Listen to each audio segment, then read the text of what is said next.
Abra aí no Evangelho de Mateus, capítulo de número 10, a partir do versículo de número 16.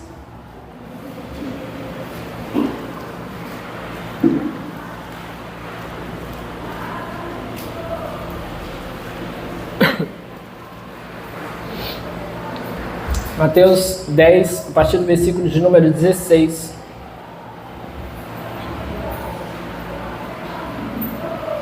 Hoje nós vamos do 16 ao 33, ainda não vamos finalizar hoje o capítulo 10.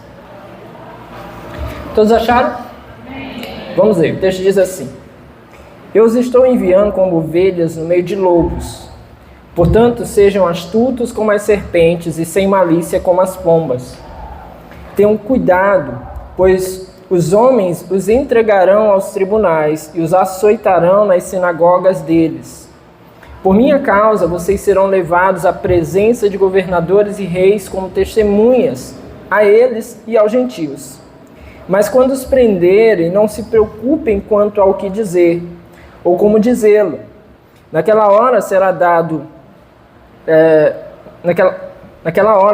o que dizer, pois não serão vocês que estarão falando, mas o Espírito do Pai de vocês falará por intermédio de vocês.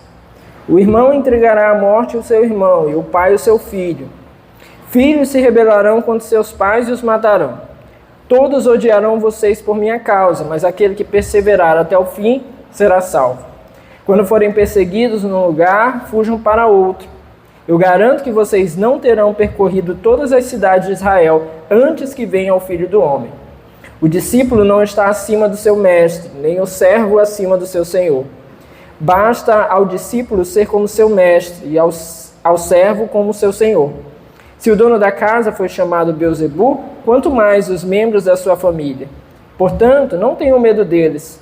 Não há nada escondido que não venha a ser revelado, nem oculto que não venha a se tornar conhecido. O que eu digo a vocês na escuridão, falem à luz do dia. O que é sussurrado em seus ouvidos, proclamem dos telhados. Não tenham medo dos que matam o corpo, mas não podem matar a alma. Antes tenham medo daquele que pode destruir tanto a alma como o corpo no inferno. Não se vendem 2 pardais por uma moedinha? Contudo, nenhum deles cai no chão sem o consentimento do Pai de vocês. Até os cabelos da cabeça de vocês estão todos contados. Portanto, não tenham medo. Vocês valem mais do que muitos pardais. Quem, pois, me confessar diante dos homens, eu também o confessarei diante do meu Pai que está nos céus. Mas aquele que me negar diante dos homens, eu também o negarei diante do meu Pai que está nos céus. Vamos orar? Senhor, essa é a Tua palavra e nós nos colocamos aqui em Tua presença nessa hora, pedindo mais uma vez ao Senhor da Tua graça, direção, favor sobre as nossas vidas, para que em nome de Jesus nós sejamos fortalecidos nessa hora, acrescidos da Tua doce presença e levados a compreender a Tua palavra, a Tua santa vontade. Pai amado, Tu que sonda e conhece cada um de nós, fala no íntimo do nosso ser, trata com cada um dos Teus filhos aqui nessa noite, individualmente e também coletivamente, nos guiando como igreja do Senhor. Pai amado, em nome de Jesus nós oramos e repreendemos tudo que não presta e que não vem de Ti. Todo pensamento ruim, todo medo, toda apreensão, ansiedade, dor e toda preocupação com as coisas lá fora. Pai amado, nós oramos e repreendemos esse lugar das nossas vidas e das nossas mentes nessa hora e pedimos ao Senhor que nessa noite, mais uma vez, apenas a Tua palavra e o Teu Santo Espírito tenham lugar para agir e reinar no meio de nós. Amém e amém. Uma observação, se algum pai ou mãe precisar da salinha lá em cima, o som não está funcionando. A gente vai mandar consertar essa semana. Então a salinha está lá, mas a gente não está conseguindo jogar o som lá para cima, tá? Bom, meus irmãos, esse capítulo nós iniciamos o culto passado, no domingo passado, e nos traz aqui um sermão de Jesus, que nós falamos que é uma espécie de um sermão de ordenação aos seus discípulos, onde o Senhor os encoraja e os prepara para a obra a qual Ele estava os enviando. Na primeira parte, nós vimos aí do versículo 1 até o versículo de número 15, nós vimos a escolha dos apóstolos, né? Como esses apóstolos eram pessoas diferentes, diversas, né? E como Deus é misericordioso em chamá-los e, por consequência, nos chamar também para a sua obra, para segui-lo. E nós vimos também, além da escolha dos apóstolos, nós vimos as primeiras instruções de Jesus a eles, né? E fizemos várias aplicações dessas instruções de Jesus para as nossas vidas também como discípulos de Jesus. Nós vimos que Jesus dá o comissionamento, e também dá a direção, e também dá a mensagem, também dá a provisão, e também dá a estratégia cultural àqueles que são enviados por Ele para fazer a sua obra. Bom, nos versículos seguintes, que são os que nós vamos tratar aqui nessa noite, nós veremos agora as advertências de Jesus aos seus discípulos e os encorajamentos que Jesus dá a eles diante das advertências. Nós vamos ver que as advertências de Jesus aqui são bem pesadas, né? São 8 pontos de advertência de Jesus, mas o Senhor, como sempre, Ele vem e nos encoraja, nos dá refrigério, nos renova, para que possamos realmente fazer a obra do Senhor. E é sobre isso, então, que nós vamos tratar nessa noite. Bom, primeiros pontos aí acerca das advertências de Jesus, vai do versículo 16 até o versículo de número 26. Talvez muitos de nós, meus irmãos, fomos levados até Jesus enquanto nós éramos envolvidos apenas por orientações de que nós teríamos coisas boas a acontecer. Jesus chegaria na nossa vida, então as coisas melhorariam, nós teríamos mais provisão, mais bênção, mais cuidado, mais favor de Deus. E isso certamente é também verdade, mas essa não é a única verdade. Não é somente isso que acontece na vida de quem é levado até Jesus. Muitos são levados então a entender que com Jesus os nossos sofrimentos terrenos cessam completamente. E isso não é uma verdade.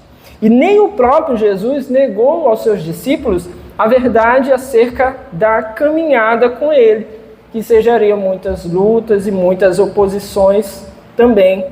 E é justamente isso, né, que Jesus vai apresentar aqui nas suas advertências, mostrar aos seus discípulos as dificuldades da caminhada e que eles precisariam estar atentos a essas dificuldades. Nós precisamos, discípulos de Jesus, estar atentos às situações que serão colocadas no meio do caminho. A primeira advertência de Jesus, está aí no versículo 16, na primeira parte, é de que nós somos chamados a um campo perigoso. O texto diz: eu os estou enviando como ovelhas no meio de lobos. Bom, o mundo, meus irmãos, sempre será e continuará sendo hostil ao Evangelho do nosso Senhor Jesus Cristo. Os discípulos de Jesus não são enviados a receber aplausos do mundo. Nós somos chamados, meus irmãos, verdadeiramente a sermos perseguidos por esse mundo, porque esse mundo odeia Jesus. E a figura que Jesus usa aqui deveria nos trazer essa clareza. Eu os estou enviando como ovelhas no meio de lobos. Perceba, não é apenas o envio de alguém ou dessas ovelhas a um campo difícil. Não é apenas um lugar onde elas terão dificuldades. Quando Jesus diz que as ovelhas estão sendo enviadas no meio de lobos, os lobos são predadores das ovelhas. Portanto, a consciência que vocês serão enviados a um campo onde querem matar vocês. Vocês serão enviados a um campo onde vocês são rejeitados, onde o que querem de vocês é tirar a vida de vocês. A verdade sobre esse mundo é essa. Esse mundo odeia as coisas do Senhor. E quando nós então nos dedicamos às coisas de Deus, nós seremos por consequência odiados por esse mundo. Então, precisamos ter essa consciência de que viver o Evangelho nesse mundo é viver em um campo perigoso, em um campo onde nós seremos alvos de muitas investidas dos inimigos do Senhor. No entanto, as ovelhas não podem se pegar nessa situação agora tendo medo, ou tentando de alguma forma sair desse campo, sair desse mundo. Porque as ovelhas são enviadas não para lutar contra os lobos. Talvez essa seria a situação extremamente complicada. Imaginar que as ovelhas estão sendo enviadas para uma luta contra os lobos. Nós não somos enviados para lutar, nós somos enviados para transformá-los em ovelhas também. E essa é a grande diferença. A grande diferença reside no fato de que, se nós pensarmos bem a fundo, éramos nós também lobos um dia. E o Senhor nos transformou pela sua graça em ovelhas. Por isso nós somos chamados não para ficar lutando com esse mundo. Nós somos chamados para transformar as pessoas desse mundo em ovelhas. Um amigo meu, que ele é católico, e aí ele sempre manda uns vídeos aí para zoar, né? Aí ele mandou um vídeo hoje, não sei se você já viu na internet, um cara no Rio de Janeiro, numa igreja. Depois eu vi nos comentários que diz que ele já está até preso há alguns anos. Aí ele virava assim, estendia a mão para a cidade, né? Dava para perceber no vídeo que a igreja era um lugar assim alto, e aí a janela do púlpito assim, tinha umas janelas atrás e dava para a cidade, né? Aí ele estendia a mão: malditos sejam esses homens, malditos esses políticos, malditos esses juízes, que a morte caia sobre vocês, aqui do Rio de Janeiro, tá? Aquele negócio. E aí o pessoal, misericórdia. E aí muitas pessoas tentando ali dizer, né, até se aproveitar do vídeo para dizer assim: tá aí, ó, isso aí que são os cristãos, né? E pelo que eu entendi lá, parece que o cara é meio louco mesmo e conseguiu arregimentar alguns seguidores e depois foi preso, porque ele vivia de fazer ameaças às pessoas. Então os cristãos, meus irmãos, não são chamados a odiar simplesmente as pessoas. Nós não somos chamados a simplesmente olhar para essas pessoas como lobos e achar assim: olha, nós precisamos simplesmente matar vocês ou lutar contra vocês. Nós somos chamados a pregar o Evangelho, para que aqueles que possam crer então no nosso Senhor venham se tornar ovelhas de Cristo também, amém? Esse é o nosso papel, essa é a nossa responsabilidade. É claro, há uma série de questões, nós já vimos aqui no próprio Evangelho de Mateus, né? Em determinado momento, pessoas se mostrarão resistentes, pessoas não vão querer ouvir o Evangelho. De alguma forma, nós somos chamados a continuar o nosso caminho, a ir adiante, quando aqueles que ouvirem a palavra de Deus se colocarem resistindo, né? Então, são algumas ressalvas dentro disso, mas o nosso papel inicial é, ainda nesse campo perigoso, pregar o Evangelho, para que pessoas sejam salvas, amar as pessoas, amar os inimigos, pregar a mensagem do Senhor. É isso que nós somos chamados a fazer. Mas não podemos esquecer que esse campo está cheio de lobos, que esse campo é um campo perigoso. Então temos que ter esse discernimento a respeito do que é viver nesse mundo. Nós não vivemos em um playground. Nós não vivemos em um parque aquático, final de semana, onde todo mundo está ali, se molha, se refresca, aí um vem descendo o escorregador, cai por cima dessa cabeça, aí você, tá tudo bem, a gente está todo mundo brincando. Não.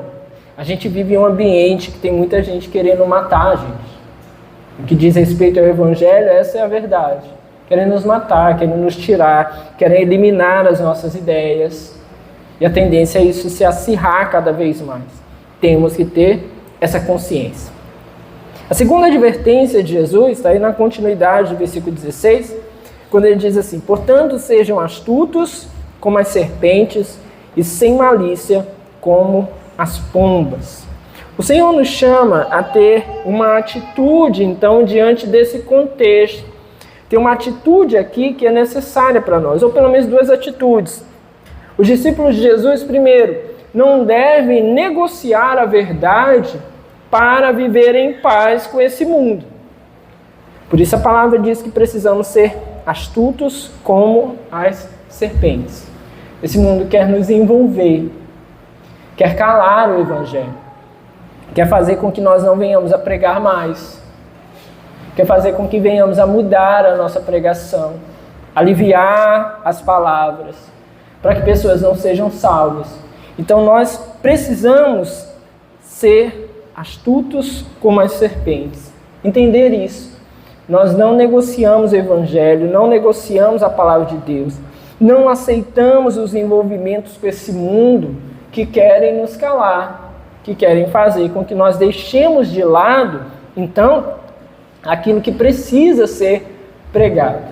As nossas associações com esse mundo devem ser todas pensadas, todas trabalhadas. Quem tem acompanhado aqui dia de quarta-feira a nossa série no livro de Neemias, percebeu a necessidade em algum momento de alguma aliança, ou na verdade um pedido de permissão para que Neemias pudesse então fazer aquilo que o Senhor estava colocando a ele como propósito, como a sua obra. Ele precisou daquela permissão do rei, porém tudo isso debaixo de oração, debaixo de uma busca ao Senhor, aguardando o tempo adequado para que Deus pudesse tratar o coração do rei. Não foi uma simples associação com esse mundo. Não foi uma negociação do tipo, olha, você vai lá, mas você vai ter que de alguma forma abafar a ideia do Deus de vocês. Neemias não negociou isso. Então nós precisamos ter essa consciência também, que esse mundo quer calar a voz de Deus e nós precisamos então ter cuidado com isso. A segunda atitude que nós precisamos ter é de não provocar uma oposição gratuita contra eles. E por isso o Senhor então nos orienta a ser sem malícia como as pombas. Então não é porque esse mundo quer a nossa morte, não é porque esse mundo quer matar o Evangelho, a pregação do Evangelho, que nós então nos colocaremos numa guerra, numa oposição contra eles de uma maneira gratuita. Agora eu vou sair lá na Rua Grande e sair dizendo, vocês estão tudo indo para o inferno, não sei o que, sabe? Fazer aquele escarcéu. Não. Qual a necessidade? Qual a necessidade de, às vezes, a gente se pegar ali numa situação em que a pessoa ela já vive sem o Senhor. Ela já está condenada ao inferno por não viver com o Senhor. Então, a saída a essa pessoa é a pregação do Evangelho, para que se arrependa, para que creia, para que seja salvo. O que adianta, às vezes, embates gratuitos, brigas gratuitas, contra pessoas de outras religiões. Tempo atrás eu vi um vídeo, no município, que pessoas de algumas igrejas foram lá na frente do terreiro de Umbanda, aí levaram carro de som, aí começaram a orar lá na frente, Qual o efeito prático disso? Podemos orar aqui, podemos orar, Senhor, em nome de Jesus, toca nesses corações. Essas pessoas que estão aqui no bairro de Faixa tem vários terreiros, vários. Toca nesses corações, transforma essas vidas. Nós podemos orar, a gente não precisa ir lá na frente deles, causar uma guerra gratuita, sabe? Se colocar como oposição. A gente tem que ser resposta nas suas aflições, nas suas angústias, a gente poder apresentar ao Senhor. Amém? Então nós precisamos ter essas duas atitudes. Astutos como as serpentes, para que possamos estar atentos às investidas desse mundo que querem negociar conosco uma paz às custas da não pregação do Evangelho, e nós precisamos ser também sem malícia como as pombas, para que nós não venhamos a viver numa guerra de oposição gratuita contra aqueles que precisam verdadeiramente do Evangelho. A terceira advertência de Jesus está aí no versículo de número 17. Nós precisamos estar, meus irmãos, preparados para uma oposição generalizada. Veja o versículo 17. Tenham cuidado, pois os homens os entregarão aos tribunais e os açoitarão nas sinagogas deles. Bom, a perseguição, em muitos momentos da história, se dá contra a igreja de forma tanto política quanto religiosa. E o texto aqui, a palavra de Jesus, nos mostra isso. Os homens os entregarão aos tribunais e os açoitarão nas sinagogas. Isso aqui foi muito presente naquele primeiro momento da igreja, onde principalmente a igreja foi perseguida até pelos próprios judeus. Então isso se deu muito claramente naquele momento. Mas ao longo da história da igreja, isso continua se fazendo presente. Perseguição política e perseguição religiosa. A gente vai encontrar isso em tônicas diferentes, a depender do lugar. Em determinados lugares, a perseguição política ela vai estar bem presente, porque muitas vezes o aspecto religioso estará ligado com o aspecto civil, né, o aspecto político. Então, muitas vezes, a política vai servir de oposição ao evangelho. Isso acontece mundo afora. Aqui no Brasil nós vemos isso, temos visto isso se acentuando, que a perseguição política venha se colocando aí cada vez mais presente. E a perseguição religiosa, né? A perseguição religiosa clara, escancarada, de religião se coloca contra a religião. Também vimos isso ao longo da história várias vezes. E nós, então, meus irmãos, precisamos estar prontos a isso. Estarmos atentos, então, para esses momentos na história. E que nós seremos pegos aí com essas oposições aí contra as nossas vidas, contra a nossa vida no Evangelho verdadeiramente. E Jesus então nos traz uma instrução para isso, diante desses embates. No início do versículo 17 ele diz: tenham cuidado. A orientação é: sejam cautelosos, tenham cuidado, tenham cautela. Então há uma associação política para determinado fim, que de alguma forma aparenta ser em favor do Evangelho. Pode ser feita? Não pode ser feita de maneira alguma? De maneira alguma? A resposta de Jesus é: tenham cuidado. Manifestações religiosas são todas contrárias a nós diretamente. Precisamos nos colocar logo prontos, de prontidão ali contra toda e qualquer manifestação religiosa. A resposta de Jesus é: tenham cuidado, tenham cautela. Então há determinadas manifestações, por exemplo, religiosas que parecem ser favoráveis ao Evangelho. É o que é chamado ecumenismo. Parece ser favorável. Vai lá, todo mundo vai dar a mão, o padre, o pastor e o pai de santo. Aí todo mundo vai cantar: We are the world.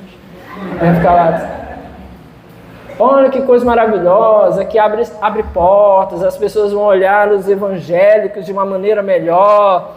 É assim mesmo, pastor?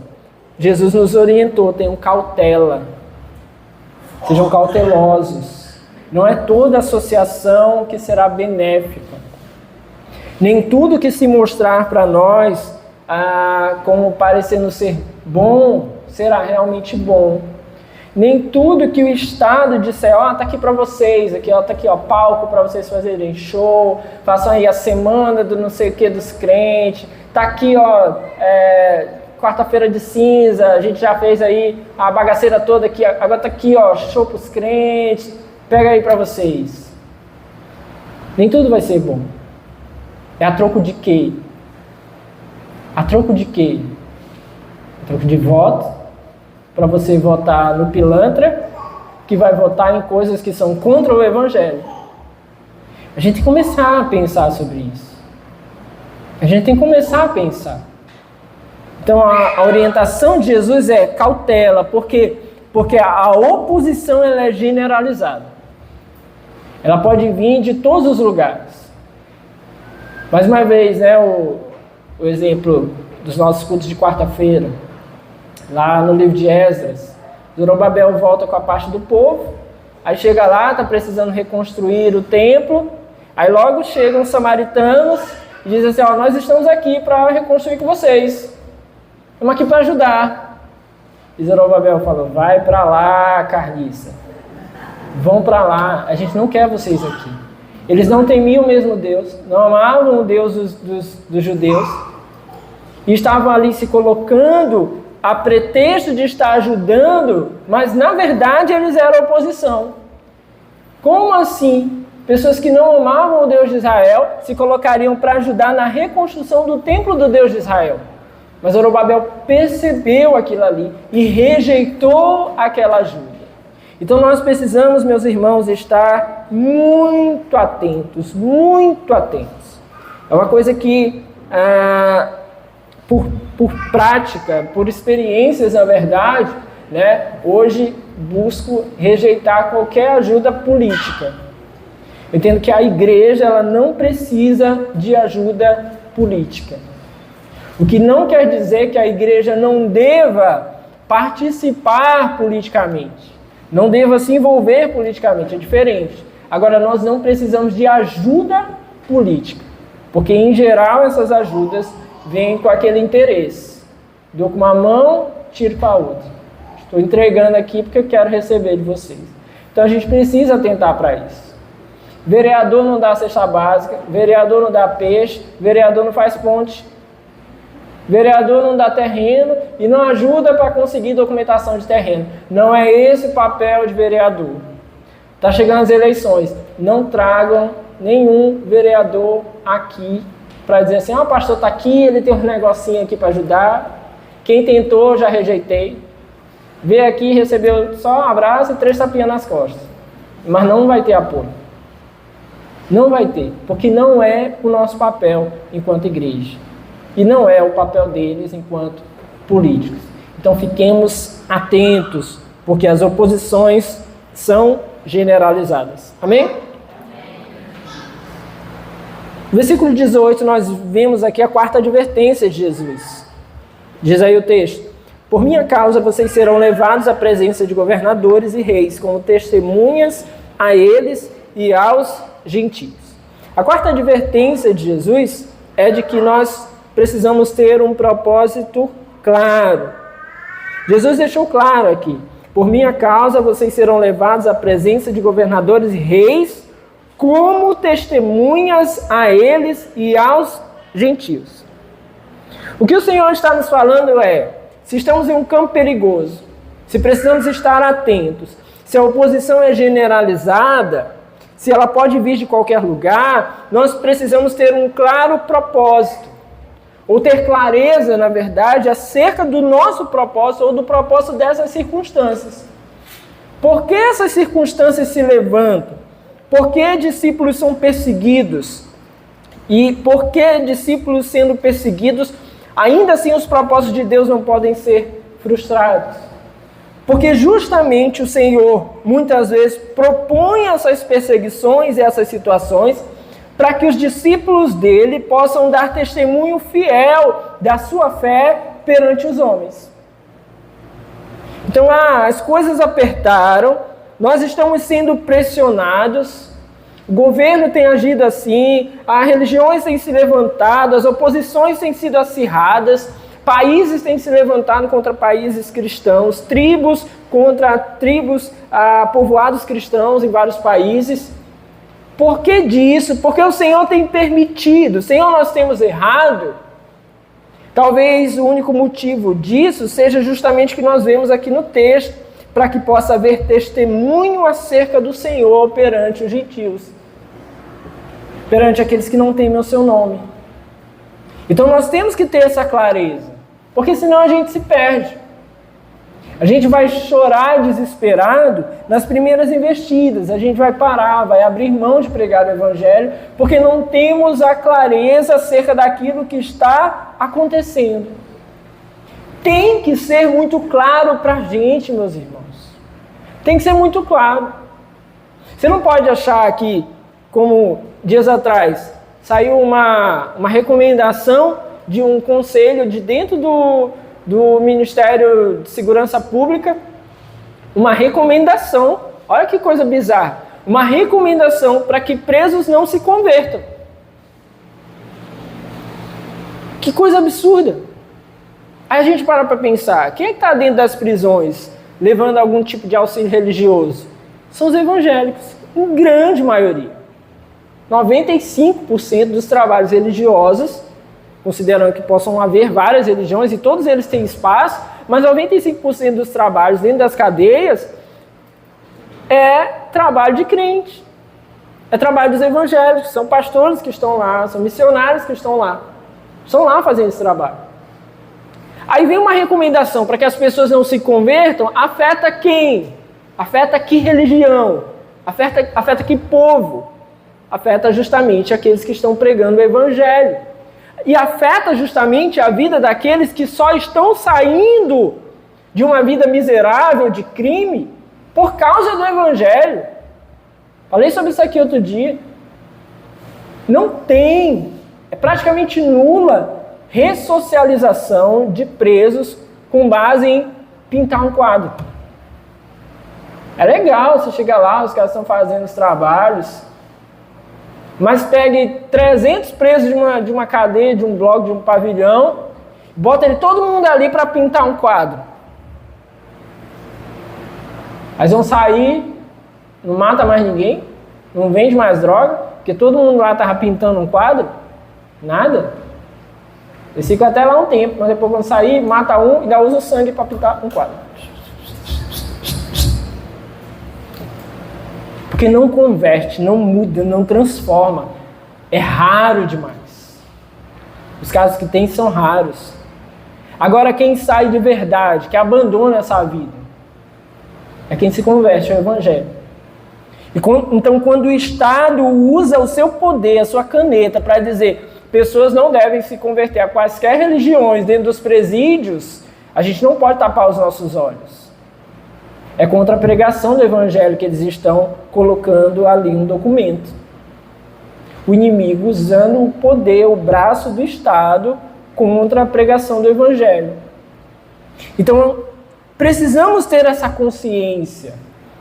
Mas quando essas pressões vêm, elas vêm para que nós possamos, então, apresentar um testemunho fiel ao Senhor. Eles vão estar nos pressionando. Mas nós não vamos parar. O que a gente vai continuar a fazer? O que a gente vai poder se dispor a fazer? Você já ouviu o testemunho dos morávios, dos moravianos? Dois jovens, sabendo que havia naquela região pessoas que estavam lá presas assim, de um regime de escravidão. Eles se colocaram à disposição para ir para aquele lugar pregar o evangelho. Os líderes que coordenavam a escravidão naquele lugar não aceitaram que eles estivessem lá pregando o evangelho. Sabe o que esses dois jovens fizeram? Eles se entregaram como escravos para o resto da vida só para estar ali e poder pregar o evangelho. E foram para lá.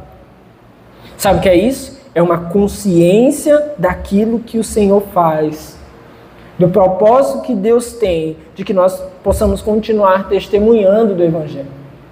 Então eles não se abateram, entregaram as suas vidas para ir para lá, para pregar o evangelho naquele lugar. Leia mais a respeito do avivamento dos morávios. Bom, essa é a quarta advertência de Jesus. A quinta advertência de Jesus é, versículos 19 e 20. Precisamos lembrar da promessa segura do Senhor. Olha o texto. Mas quando os prenderem, não se preocupem quanto ao que dizer ou como dizer. Naquela hora será dado o que dizer. Pois não serão vocês que estarão falando, mas o Espírito do Pai de vocês falará por intermédio de vocês.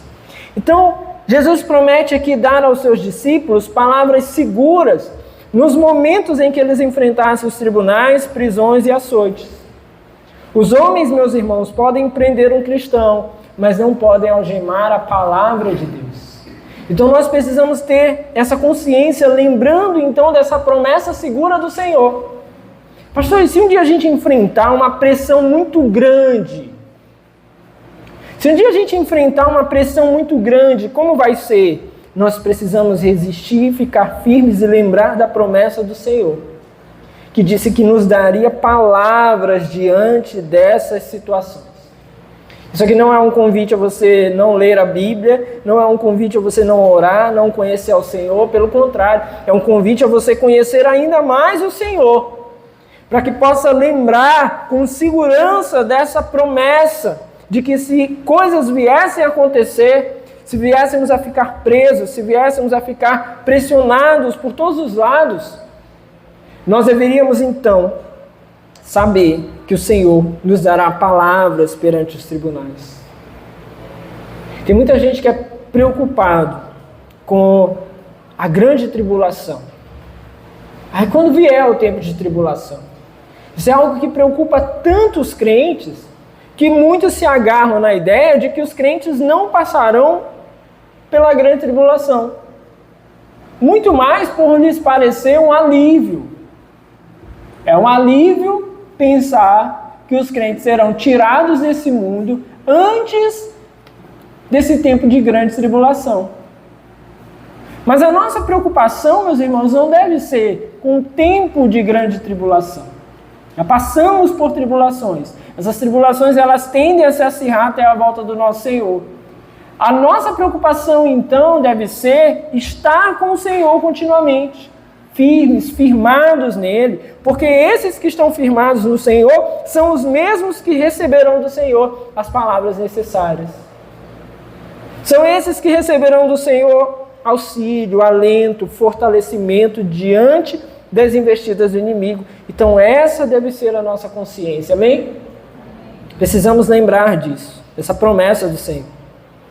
Outra advertência de Jesus, a sexta aí desse texto, está aí no versículo de número 21. Precisamos saber que as perseguições podem vir até do seio familiar. Leiam o texto. O irmão entregará à morte o seu irmão e o pai o seu filho. Filhos se rebelarão contra seus pais e os matarão. Então, meus irmãos, os discípulos do Senhor Jesus recebem e continuarão recebendo o ódio desse mundo. E muitas vezes esse ódio vai vir de dentro da própria família. Talvez a nossa situação aqui seja uma situação tão branda mesmo. As resistências que nós temos aqui, elas são pequenas demais. Mas vá, por exemplo, pensar em países islâmicos. O islamismo, meus irmãos, ele é além de uma religião, ele é um sentimento nacionalista. Então você faz parte de um povo. Deixar o islamismo é como ser um desertor, um traidor da nação. Por isso, islâmicos que se convertem ao evangelho são perseguidos pelos seus próprios familiares, expulsos de casa, açoitados. Há casos de pessoas que têm membros do seu corpo decepados, amputados, porque resolveram seguir a Cristo. Muitos precisam realmente abandonar a sua família para não serem mortos. Então a nossa situação de igreja livre muitas vezes não nos permite perceber a gravidade disso. Mas essa é a realidade. Há muitas pessoas que são pressionadas, perseguidas por membros da sua própria família. E imagine você então ser perseguido por alguém que você ama. Mas isso aqui então fortalece o que o Senhor já está nos apresentando, que essa oposição ao Evangelho é uma oposição generalizada. Então, inclusive dentro do lar, ela pode surgir. E nós precisamos então estar atentos a isso. As palavras de Jesus aqui não são palavras para a gente dizer assim, não, é um probleminha que dá para ser superado. As palavras de Jesus aqui são bem claras. O irmão entregará à morte o seu irmão. E o pai entregará à morte o seu filho por causa do Evangelho. Filhos se rebelarão contra os seus pais e os matarão por causa do Evangelho. Então não é um probleminha qualquer. É o preço, é o custo. E Jesus então adverte dos seus discípulos acerca disso. Esse não é aquele evangelho de conto de fadas, ursinhos carinhosos, né, que algumas pessoas contam por aí. Não, esse é o evangelho real. Pessoas têm que estar preparadas para isso. Pessoas têm que estar prontas para a oposição. Não é fácil. Não é fácil. Mas precisamos seguir a Cristo e fazer a sua obra. Amém? A sétima advertência de Jesus está no versículo 22. Jesus nos mostra que a perseverança será recompensada. O texto diz: todos odiarão vocês por minha causa, mas aquele que perseverar até o fim será salvo. Então os discípulos recebem o ódio do mundo, mas recebem também a recompensa de Deus. Glória a Deus por isso. O ódio desse mundo vem, mas a recompensa de Deus também certamente chegará. O texto nos diz que aqueles que perseverarem até o fim serão salvos. E é importante a gente entender isso aqui, porque Jesus não está defendendo uma salvação por obras de perseverança. Mas Ele está nos mostrando que os verdadeiros salvos são aqueles que vivem perseverando. Os salvos perseveram, continuam, ficam firmes diante das oposições, diante do ódio, diante das circunstâncias. Gente, agora vamos fazer uma reflexão aqui. Isso aqui tudo é muito sério. Aí pensa na gente. A gente que eu digo, igreja brasileira.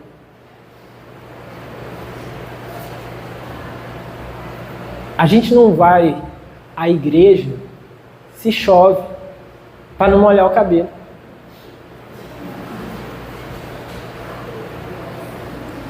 Pais não vão à igreja se precisarem deixar o seu filho do lado.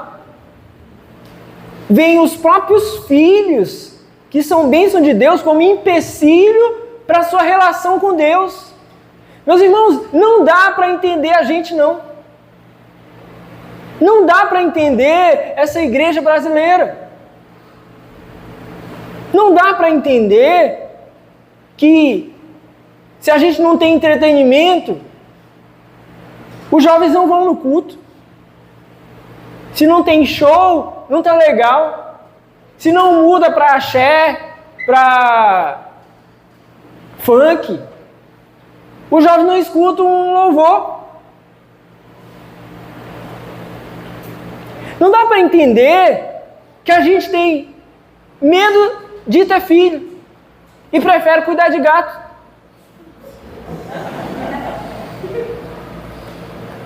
Não dá, meus irmãos. Quando a gente olha para um texto desse aqui e a gente pensa assim, quanto somos bobos em muitas questões.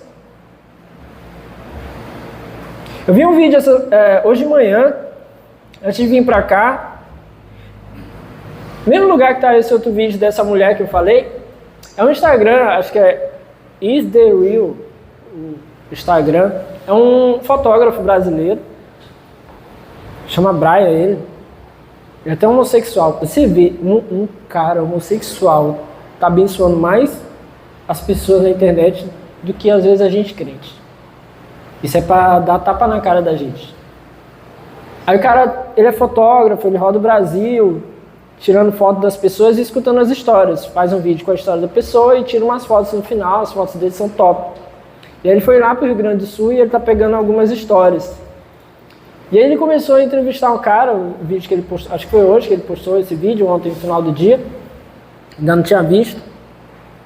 E aí o cara foi um dos poucos até agora que ele entrevistou que consegue sorrir. E ele mostra assim, ó, essa aqui é a minha casa devastada também, ainda está com as paredes em pé, mas muito suja, perdeu tudo.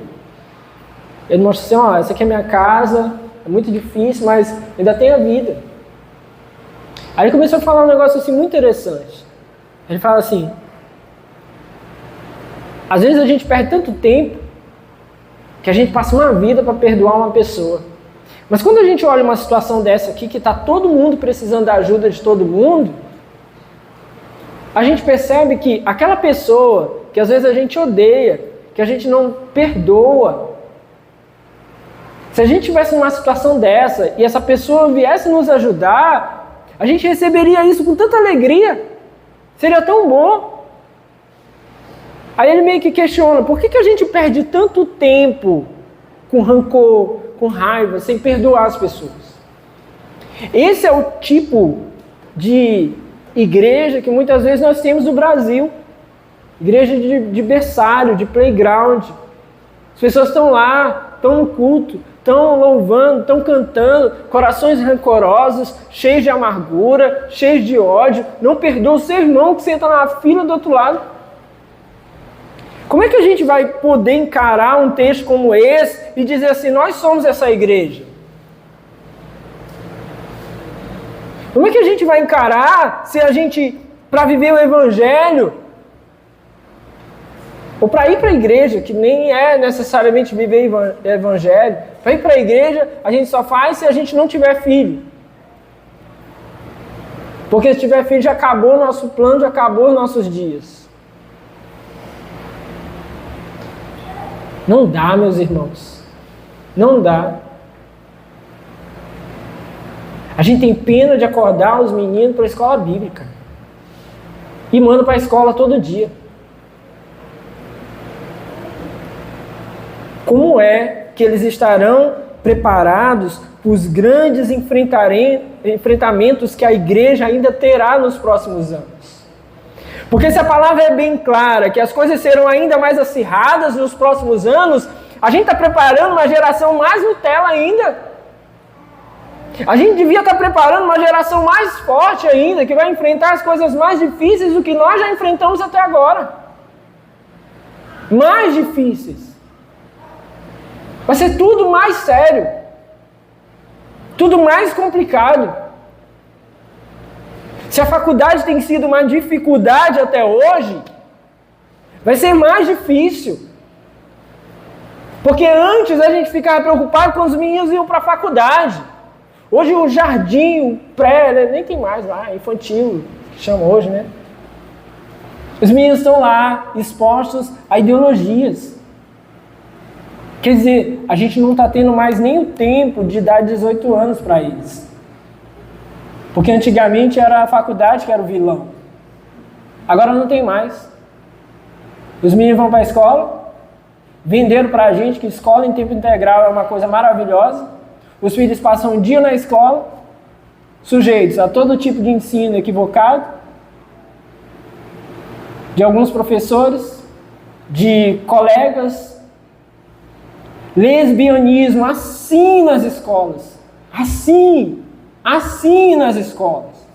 Os nossos filhos estão lá o dia inteiro e a gente não senta uma hora com eles em casa para ler a Bíblia. Como, meus irmãos, nós vamos olhar para um texto como esse e dizer, mas nós somos os que perseveraram até o fim. A gente está caindo nas coisas mais banais. Está chegando junho. Aí sabe qual é o dilema de junho das igrejas daqui do Maranhão? É se crente pode ir para Arraial ou não. Pelo amor de Deus, me ajuda. Porque todo ano é esse sofrimento. Crente querendo saber se pode ir para Arraial. Vai para Arraial, vai para Monte do Boi, vai lá, pega lá no Mourão, lá no negócio lá também. Carrega logo, então. Participa logo. Vai lá, faz serviço completo. Nasce com boi, morre com boi, que tem negócio para nascer e morrer todo ano, é boi, né? Aí olha o desespero da nossa infantilidade. Será que é esse evangelho infantil que a gente vai ficar vivendo? Ou será que a gente vai começar a despertar que é preciso, meus irmãos, sermos perseverantes no evangelho do Senhor Jesus Cristo? Porque se não está dando isso aqui, imagine você se formos perseguidos. E a oitava instrução, a oitava advertência de Jesus aí nesse texto, está no versículo 23. O texto diz: quando forem perseguidos num lugar, fujam para outro. Eu garanto que vocês não terão percorrido todas as cidades de Israel antes que venha o Filho do Homem. A oitava advertência de Jesus é que esses discípulos devem ter uma atitude prudente. Então as investidas são de todos os lados. Mas nós temos uma consciência de que a perseverança será recompensada. Porém, isso não é um chamado a sermos imprudentes. A fé não anula o bom senso. Jesus foi bem claro aqui com eles. Vocês devem evitar se expor a riscos desnecessários. Se vocês estão em um lugar, segundo as palavras de Jesus aqui, sendo perseguidos, vocês vão precisar fugir para outro lugar. Um exemplo para a gente muito claro, e isso é o exemplo do apóstolo Paulo. A gente pega trechos em Atos que Paulo sai fugindo de uma cidade para outra, porque todo lugar que ele chegava, ele era perseguido. Então ele precisava fugir, não ficava lá, estou resistindo aqui, né? Estou firmão aqui, estou com Jesus, deixa eles me apedrejar. Não, ele tinha que continuar pregando o evangelho. Então ele vai de cidade em cidade. Rejeitaram ele, apedrejaram ele, perseguiram ele, ele vai para outra cidade. E assim ele foi percorrendo as cidades, pregando o evangelho. O negócio arrefecia, acalmava, ele tinha alguma oportunidade, aí ele voltava. E isso se Deus o direcionasse. Então nós temos que ter essa consciência também. Ter essa consciência de que não devemos também tentar forçar os homens a aderir à nossa fé. E quando eu digo forçar, é justamente, às vezes a pessoa já se demonstrou resistente, lutando contra, e a gente quer enfiar a goela abaixo. Não adianta. Não adianta.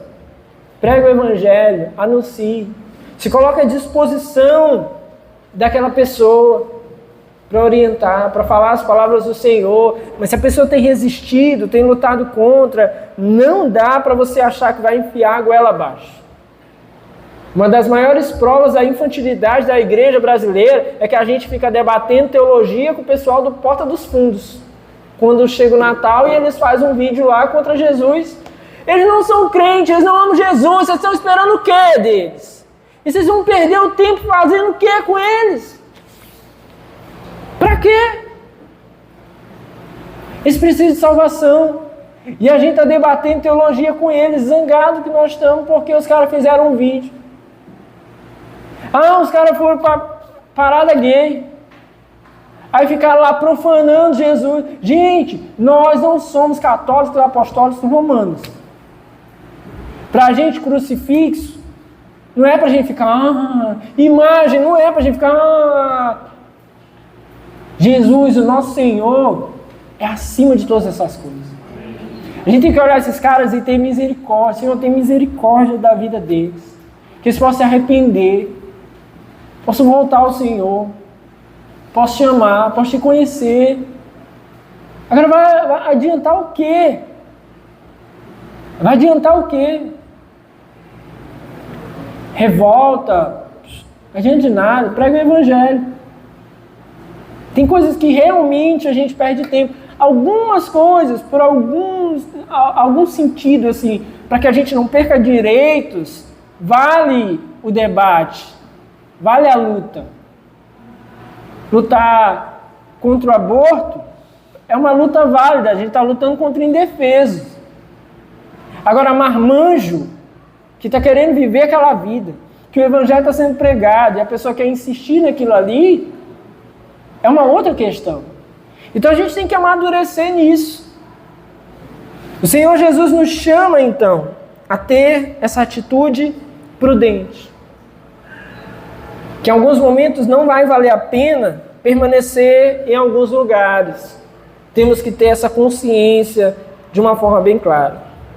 E aí, meus irmãos, tendo advertido os seus discípulos agora, admoestado eles, Jesus agora vai nos encorajar com as palavras que nos mostram que nós devemos permanecer, sabe?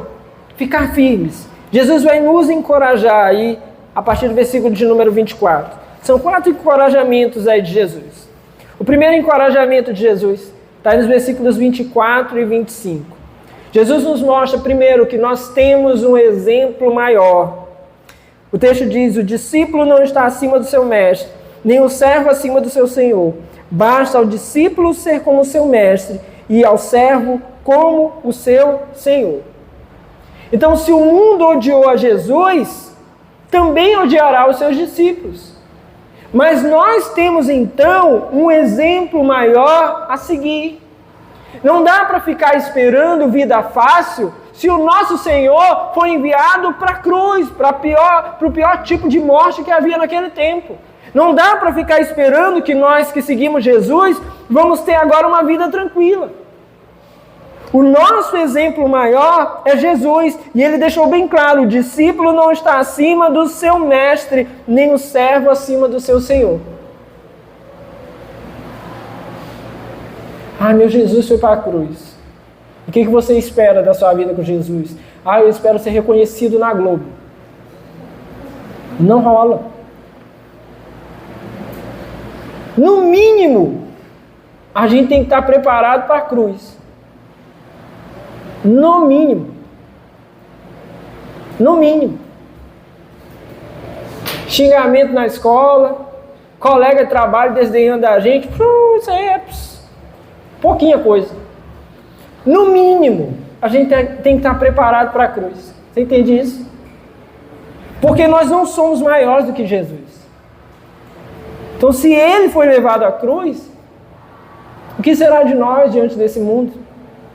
Perseguições, investidas de todas as formas, ele já nos mostrou aqui nas suas advertências. E isso, meus irmãos, precisa fazer com que a nossa mente não venha a desanimar. A hostilidade desse mundo contra o Evangelho não pode nos fazer parar. Nós precisamos seguir firmes, fiéis, assim como o nosso Senhor. Ele é o nosso maior exemplo, amém? Bom, o segundo encorajamento de Jesus está aí nos versículos 26 a 28. Vamos ler. Portanto, não tenham medo deles. Não há nada escondido que não venha a ser revelado, nem oculto que não venha a se tornar conhecido. O que eu digo a vocês na escuridão, falem à luz do dia. O que é sussurrado em seus ouvidos, proclamem dos telhados. Não tenham medo dos que matam o corpo, mas não podem matar a alma. Antes tenham medo daquele que pode destruir tanto a alma como o corpo no inferno.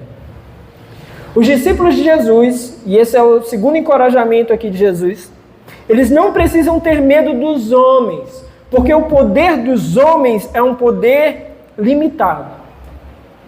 O mundo, meus irmãos, pode nos perseguir, pode até matar o nosso corpo, mas não pode matar a nossa alma, não pode nos tirar do nosso Senhor, amém? Não pode. Então o poder dos homens desse mundo é um poder limitado. Só que muitas vezes, quando um cristão morre de uma forma cruel, de uma forma assim, que nós não esperávamos, a gente se pega pensando assim: por que o Senhor deixou? Sei lá, foi atropelado, pegou um tiro, não pôde abrir o caixão. Eu sei que humanamente falando, para nós, são coisas que a gente se pega assim pensando, é bizarro. Só que a nossa consciência acerca do Evangelho não pode nos tirar o fato de que o cristão, aquele que ama Jesus, que vem a morrer, o máximo que o inimigo conseguiu fazer é mandar ele para junto do seu Senhor. O pior dia do crente é o melhor dia do crente. É o dia que cessa a dor desse mundo, cessa o sofrimento desse mundo, cessa a luta desse mundo, para nós estarmos onde nós sempre esperamos estar, junto com o nosso Senhor. Você espera por isso? Então o dia da morte do crente é esse. Eu digo ao Senhor, obrigado. Não vou precisar mais assistir jogo do Flamengo. Se livrou, né? Vai se livrar nesse dia, né? Vascaíno, então. Esse é o dia do crente. Então, esse é o máximo que o inimigo pode fazer. Então, o poder do inimigo é um poder limitado. O poder desse mundo é um poder limitado quando se trata da perseguição aos cristãos. Essa consciência que nós precisamos ter, Jesus aqui nos ensina de uma forma muito clara: não tenham medo deles. Jesus esclarece aqui o nosso papel. O nosso papel é continuar pregando. Ele diz, e esse texto aqui o pessoal usa muito errado. Ele fala, não há nada escondido que não venha a ser revelado, nem oculto que não venha a se tornar conhecido. O que eu digo a vocês na escuridão, fale à luz do dia. Jesus está falando o que aqui? Jesus está falando sobre os seus ensinos. Não tenham medo deles. Olha o contexto todo que a gente está. Jesus está enviando os seus discípulos. Escolheu os 12. Vai os enviar para uma grande missão. Lucas, se eu não me engano, fala que eles foram enviados por Jesus 2 a 2 por vários dias. Jesus está enviando eles para que eles passem por várias cidades, pregando o evangelho, curando pessoas, libertando pessoas. Talvez aqueles homens estivessem com medo. Jesus diz, não tenham medo deles. O poder deles é limitado. Não há nada de Jesus que esteja escondido que não venha a ser revelado, nem oculto que não venha a se tornar conhecido. Ou seja, o que eu estou falando aqui para vocês, que eles ainda não conhecem, eles conhecerão, não tenham medo deles. Continuem. É como se Jesus dissesse, se não for por você, vai ser por você. Se não for por você, vai ser pelo outro ali. Mas eles vão conhecer o meu nome. Eles vão ouvir falar do meu nome. Então ele complementa, dizendo, o que eu digo a vocês na escuridão, falem à luz do dia. O que é sussurrado em seus ouvidos, proclamem dos telhados. Não tenham medo dos que matam o corpo, mas não podem matar a alma. Nós não podemos ter medo de pregar o evangelho. Não podemos ter medo. A menina vai para a escola, tem medo do professor, tem medo do colega, e esconde o evangelho. Ah, fazer uma festa de aniversário. Ah, mas meus tios bebem. Você não tem coragem de dizer para o teu tio que não vai ter cerveja no teu aniversário? Você vai ter coragem de proclamar o nome do Senhor? Gente, olha como a gente é infantil em muitas coisas. Ah, mas eu vou trazer a grade. Só se for a grade da prisão que você vai ficar. Aqui na minha casa não tem grade de cerveja. Eu vou ficar na porta lá da sua casa. Aqui não tem. Estamos conversados, meu cunhado. Tem cunhado que é mala, né? Estamos conversados? Não tem.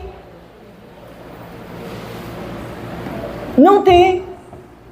Mas a gente é tão infantil que a gente fica, ai, meu casamento, ai, meu avô bebe, e agora como é que ele vai ficar? Ah, com certeza teu avô vai morrer se ele não beber 3 horas. Com certeza. A gente é muito infantil muitas vezes. Agora, se eu não tenho coragem disso, como é que eu vou ter coragem de proclamar o evangelho? Como é que eu vou mostrar atos rebeldes, vamos chamar assim, a esse mundo, se nas coisas simples a gente não consegue resistir? A gente não consegue resistir à moda desse mundo. Ah, todo mundo está usando, que a artista da Globo usou. Problema dela. Ah, você está muito anos 70. Oxe, então deixa eu ajeitar para eu ficar menos 50, assim, que 70 ainda está muito moderninho. Aí não, a gente aceita tudo. Aceita tudo. Se a gente aceita tudo nesse mundo, como é que a gente vai ter coragem, meus irmãos, de proclamar o evangelho? Mas Jesus nos encoraja, não precisa ter medo desses homens desse mundo. Antes tenham medo daquele que pode destruir tanto a alma como o corpo no inferno. Eu não ia usar esse exemplo não aqui, mas eu vou ter que usar. Mas você me entenda muito bem, tá? Me entenda muito bem. Eu não estou dizendo que foi Deus que fez isso. Mas dias atrás, estava lá o Irã atacando Israel. Aí todo mundo ficou... O Irã nunca atacou Israel. O que está acontecendo? Vai vir uma nova guerra. Hoje o presidente do Irã, com um dos ministros lá dele, caiu o helicóptero e morreu. Israel não levantou um dedo. O helicóptero caiu. A gente estava semanas atrás, desesperado, morrendo de medo desse cara abrir uma guerra. Pode até ser que os discípulos dele abram agora.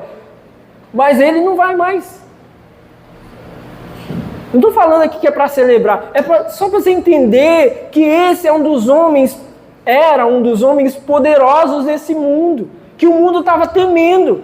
Pelas armas deles, pelo poder bélico deles, pela perversidade deles. O helicóptero caiu um dia nublado. Ninguém levantou um dedo para ele. E o cara está morto.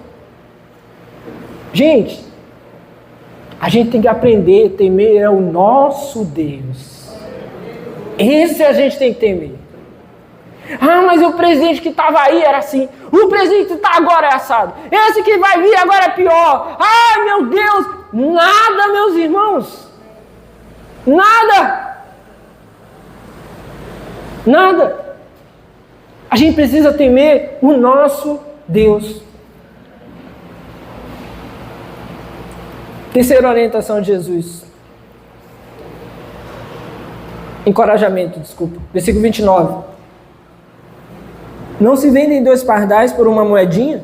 Contudo, nenhum deles cai no chão sem o consentimento do Pai de vocês.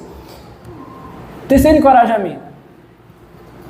Eu não vou dizer que vou já acabar porque tem mais um. Então, já eu digo que eu vou já acabar. O discípulo não precisa ter medo das circunstâncias.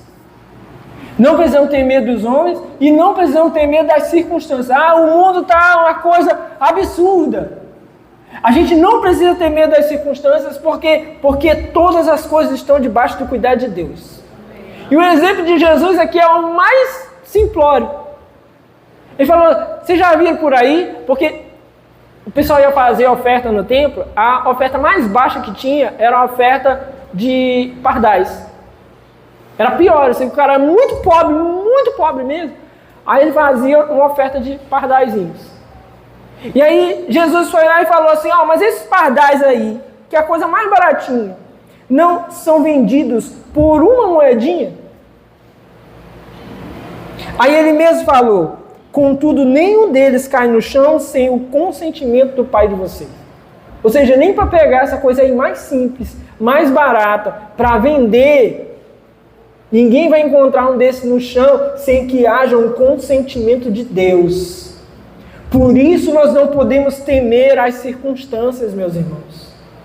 Por isso, porque todas as coisas estão debaixo do cuidado do nosso Deus. Então continue a pregar o Evangelho. Pastor, mas o negócio está acirrando aí contra a gente. Continue a pregar o Evangelho. Deixa Deus cuidar das circunstâncias. Deixa Deus cuidar. As pessoas estão lá no sul agora, passando muita dificuldade. Eles precisam de alimento, eles precisam de casa, eles precisam de limpeza, de roupa, de produto de higiene, mas eles precisam do Evangelho. Então não dá para a igreja estar lá e só ajudar com os mantimentos e não pregar o Evangelho. Então ela deve pregar o Evangelho e ajudar com aquilo que for possível. Estamos hoje buscando ajudar de alguma forma. Mas as igrejas que estão lá vão precisar pregar o Evangelho. Porque as circunstâncias não podem nos parar. Não podem parar a igreja. E por fim, os discípulos do Senhor Jesus devem ter coragem, meus irmãos, de confessar a Cristo na terra. Versículos 32 e 33. Quem, pois, me confessar diante dos homens, eu também o confessarei diante do meu Pai que está nos céus. Mas aquele que me negar diante dos homens, eu também o negarei diante do meu Pai que está nos céus. Precisamos ter coragem de confessar a Cristo, para que Jesus nos confesse diante do Pai que está nos céus. Que texto claro. E talvez seja um dos únicos que eu vejo que os crentes têm medo muitas vezes. Mas precisamos temer de forma prática. Colocar em prática. Porque às vezes não negamos Jesus com palavras claras, mas negamos as nossas atitudes. Negamos no trabalho. Aceitamos propina, engano. Aceitamos fazer aquilo que é errado. Negamos Jesus. Recebemos a mais. Negamos Jesus mentindo, enganando pessoas. Podemos negar Jesus de tantas outras formas. Então precisamos tomar cuidado. Precisamos tomar cuidado com isso, porque a mensagem do Senhor Jesus é muito clara, meus irmãos. E um dia, todos nós estaremos diante do trono do julgamento de Deus. E aqueles que estiverem firmes, aqueles que permanecerem em suas vidas fiéis ao Senhor, escutarão do Senhor: muito bem, servo bom e fiel. E é isso que nós queremos escutar, amém? Por isso precisamos viver confessando Cristo nessa terra. O Senhor nos encoraja a isso. Confesse o seu nome, viva para a glória dele. Não aceite aquilo que é promíscuo, aquilo que é mentiroso, aquilo que é errado, aquilo que é enganoso. Não aceite, estejamos atentos. Estejamos atentos. Nesse período aí pré-eleições, estejam atentos a tudo. Queiram saber de onde vêm as ajudas que vocês recebem. Queiram saber de onde vêm as nomeações que os vereadores, que prefeito faz. É de onde? É para quê? É verba de quê? Era para isso? Uma vez eu peguei uma pessoa, fui nomeado. É? Qual é o teu cargo? Cargo tal. Aí já deu um nomezinho assim que eu falei: isso aqui não é cargo de ensino médio, não. Aí fui dar uma pesquisada. Era um cargo de nível superior. Aí apertou mais um pouquinho, a pessoa estava num cargo de nível superior e já programado para dividir o salário com o vereador. Eu falei assim: meu irmão, isso aqui tá certo não. Tá certo não. Ainda tem gente que acredita que isso é bênção, você acredita? Tem gente que acredita que isso é bênção de Deus. Metade do salário. Uma nomeação num carro que você não pode ter. Então pergunte. O cara te deu uma telha. De onde veio essa telha? Verba de gabinete. Verba de gabinete não compra telha para dar para ninguém. E a gente tem que despertar, meus irmãos, sobre isso. A gente tem que despertar. Que o Senhor nos ajude e que nós possamos permanecer perseverantes, vivendo para a glória de Deus. Não importa as investidas do inimigo, não importa as pressões, não importa tudo que possa acontecer hoje daqui por diante, que possamos permanecer firmados na presença de Deus. Amém? Fique de pé no seu lugar, vamos orar.